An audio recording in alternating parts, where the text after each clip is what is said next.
happy to know that the Department of Justice supports our position. A church along the Oregon coast is getting support from the federal government in a lawsuit over how it feeds people in need. The Department of Justice filing a statement in support of the church in its battle over an ordinance passed by the city of Brookings.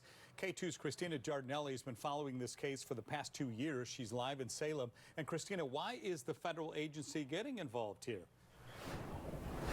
Yeah, it's part of a campaign to enforce a U.S. law that protects religious freedom. Now, the department has also intervened in a similar case in California, and the ruling in this Oregon case could impact how cities regulate churches nationwide.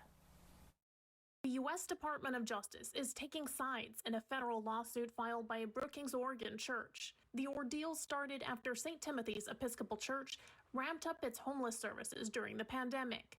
After neighbors complained of disturbances, the city passed an ordinance regulating how often and when churches can provide meals. Father Bernie Lindsey, the church's vicar, says it's violating religious freedom. I've not been interested in being told how often we practice our faith in the, through the feeding of folks that are hungry.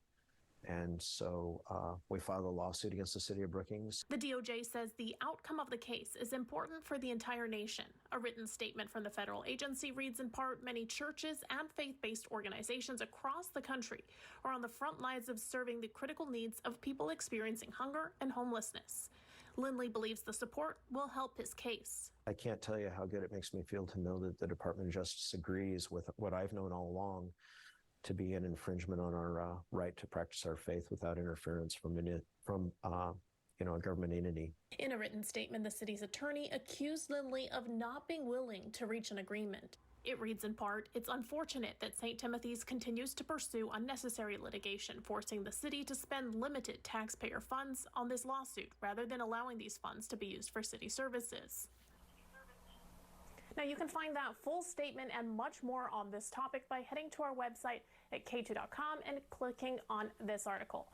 Live in Salem, Christina Giardinelli, KATU News.